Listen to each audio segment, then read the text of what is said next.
Welcome to the Real News Network. I'm Paul Jay. The campaign for economic boycotting of Israel is more in the news these days than ever. Some European firms that had been investing in businesses doing business in East Jerusalem and the West Bank have now said they will stop doing that. There are resolutions in front of the Human Rights Council to increase sanctions or create some kind of form of opposition to further business operations in the occupied territories by settlements. How effective is all of this? What's happening with the boycott campaign? Now joining us to discuss all of this is Shir Hever. He's a researcher with the Alternative Information Center in Jerusalem. He's now in Germany doing his PhD, and he is a regular commentator on the Real News. Thanks for joining us, Shir. Thanks for having me, Paul. So there seems to be quite contradictory information about how effective the boycott campaign is. Even contradictory information coming from the Israeli government itself. Sometimes you hear people yelling, we're under siege, and then someone else from the Israeli government says, oh, this is minor, there's investments growing, and we're not really feeling the effects of this. How effective is the campaign right now? The campaign is now in a bit of unsure footing because it has upgraded itself from a relatively scattered campaign of grassroots organizations in various cities trying to call on people to boycott Israeli goods to the next level. The next level is large-scale divestment by big corporations, and we're approaching the level of government sanctions. There's already one very important decision by the European Union that can be perceived as a sanction, and therefore the movement is now in a period of readjustment to their newly found influence. So I think there's certainly a lot more in the BDS movement today than there was before. Now, your European-Israeli trade, the number I see is something like about $37 billion. It's higher than last year. So things, in terms of real numbers, seem to be increasing, not decreasing. Well, of course, the BDS movement is calling for people not to buy Israeli products, but in effect, it's not a movement that can really end or severely stop the trade between Israel and Europe. And that's not even the purpose of this movement.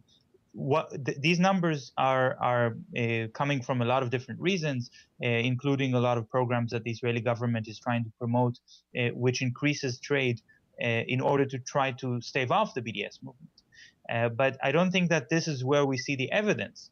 We see the evidence with statements by Israeli business people who are saying more and more that they feel that they cannot do business normally in Europe.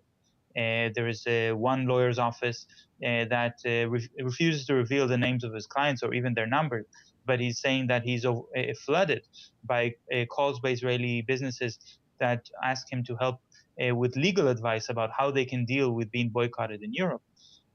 And as a result, they're trying also to find alternative markets, so far not successfully. But part of the reason why we don't see a very clear economic indication, BDS has affected the Israeli economy by 1% or 2%, we're not going to be able to see that as long as Israeli businesses refuse to reveal this information.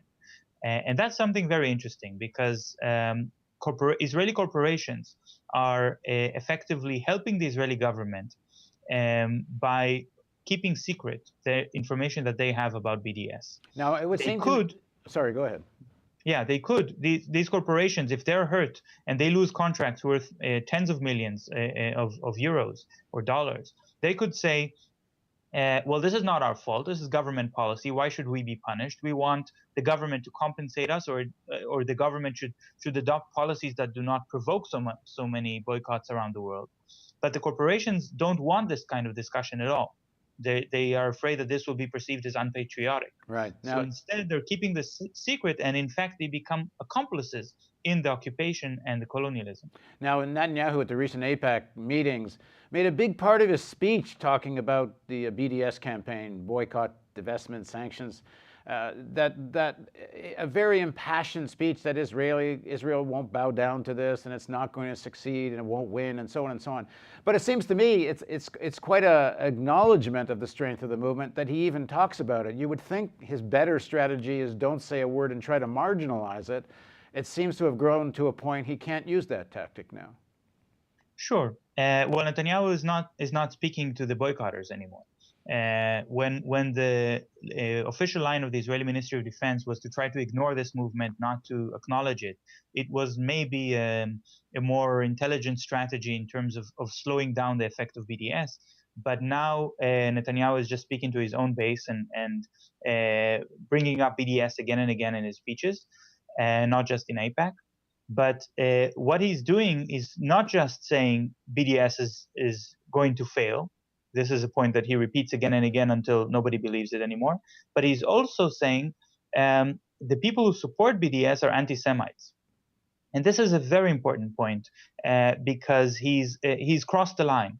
He's saying basically the people who criticize Israel and call for sanctions against Israel are anti-Semites because Israel is not really a state in a normal sense of the word, but is somehow the representative of the Jewish people.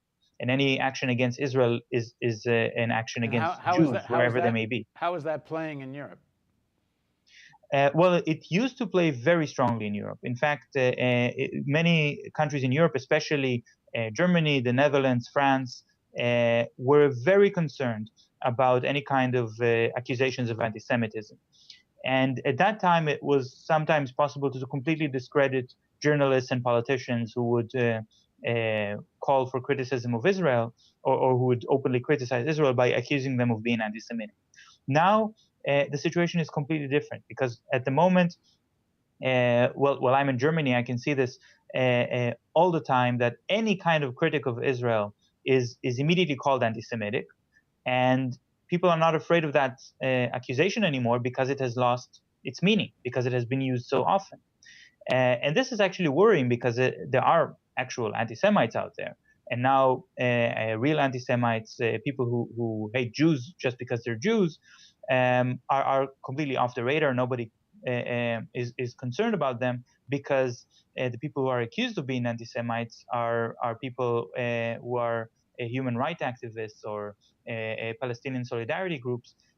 Even if in these groups there are many Jews, and even if these groups talk about democracy and equal rights, as if Judaism stands for the opposite of equality and human rights. Right. Just one final point.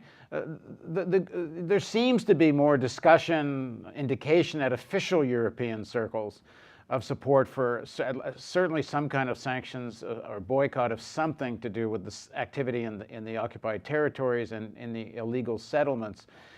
How much of that is posturing for the purposes of currying some influence, increased trade, markets in the Arab world? We know the French have certainly worked very closely with the Saudis in Libya.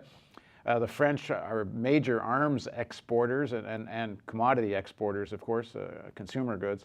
How much of this is trying to pry some of these, opening some areas away from the United States, given the shifting politics in the Middle East? Yeah, so I wouldn't call that posturing, actually. I would say there are real economic interests in the Middle East, and European governments were very interested in opening up markets in the Middle East.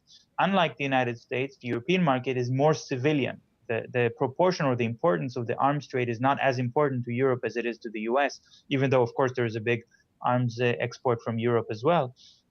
But there was already a strategic decision in the European Union level that they want to promote the two-state solution, peace process, negotiations, and so on, in order to pacify the region for economic reasons. And for that purpose, they were willing to set aside large amounts of money to try to help Palestinians build their own independent state. And this has started from 1994, and now we're 20 years later, and there is no Palestinian state, or at least not a sovereign state, and there is no Palestinian economy to speak of, because all that money that has been invested by the European Union has been invested into projects that Israel has shot down or physically destroyed, or through bureaucracy managed to eliminate or halt, and so on. And over time, European politicians have been coming to the realization that it's not enough to throw money at the problem. They also have to put some pressure on Israel to make sure that Israel will not destroy these projects. And that's the only way that they're going to achieve any kind of influence over the situation in the Middle East and the level of violence in the Middle East. And that's why there were always people in the European Union trying to call for more sanctions or more strongly worded condemnations of Israeli policies, and they were silenced because the Israeli Foreign Office threatened them that they would be branded as anti-Semites. Now I think they're not as afraid as they used to be because this accusation has been used so much. Right. And that's why we're seeing this debate becoming a little bit more open in the European level. All right, thanks for joining us, Shir. Thank you, Paul. And thank you for joining us on the Real News Network.